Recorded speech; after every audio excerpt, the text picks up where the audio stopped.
हरिओम. आज बुधवार 8 एप्रिल 2026. सद्गुरू ब्रह्मचैतन्य गोंदवलेकर महाराज आज आपल्याला सांगतायत की शंका न ठेवता नाम घ्यावं. ऐकूया. नामस्मरण करायला सांगितलं की लोक सबबी सांगतात, पण खरोखर नामस्मरण करण्याच्या आडत काहीच येत नाही. काम करीत असताना सुद्धा उगाच इतर विचार मनात येतात ना, मग तसंच नामस्मरण करायला कोणती अडचण आहे? उगाच दुसरे विचार करण्यापेक्षा भगवंताचं नाम घ्यावं, हे बरं नाही का?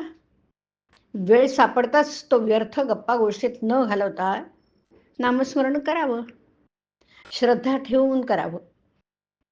2 प्रवासी पायी जात होते. त्यांना भूक लागली. जाताना एक आंबराई लागली. त्यांनी मालकाला विचारलं, आंबे घेऊ का? मालक म्हणाला, 15 मिनिटात जितके आंबे खाता येतील तितके खा. दोघांपैकी एक होता तो मालकाजवळ चौकशी करू लागला. या शेताला पट्टी किती, मालक कोण, पुष्कळ विचारपूस करू लागला. आणि दुसरा होता तो भराभर आंबे खाऊ लागला. इतक्यात 15 मिनिटं झाली. मालकाने सांगितलं, वेळ संपली, आता तुम्ही जा. एकाचं पोट भरलं, दुसरा मात्र उपाशी राहिला. या गोष्टीवरून हे लक्षात घ्यायचं की नुसते प्रश्न विचारण्यापेक्षा श्रद्धा ठेवून नाम घेऊ लागावं. नामाचा अर्थ आपल्याला जरी कळला नाही तरी तो भगवंताला कळतो, आणि म्हणून नामाचं महत्त्व कळो वा न कळो नाम घेत राहावं. ध्रुवाने काय केलं? नारदाच्या वचनावर विश्वास ठेवून नामस्मरण प्रेमाने करू लागला. तो इतर विचारांच्या शंका कुशंकांच्या नादी लागलाच नाही. एकतत्व नाम हेच त्याने धरलं, आणि म्हणून त्याला नारायण प्रसन्न झाला. संत निस्वार्थी असतात, ते तळमळींनी सांगतात, त्यावर आपण श्रद्धा ठेवावी आणि नाम घ्यायला सुरुवात करावी आणि अखंड नामातच राहावं. नाम किती दिवस घेत राहावं? नाम सोडावंसं वाटत नाही तोपर्यंत ते घ्यावं. नामात रंगून जाईपर्यंत नाम घ्यावं.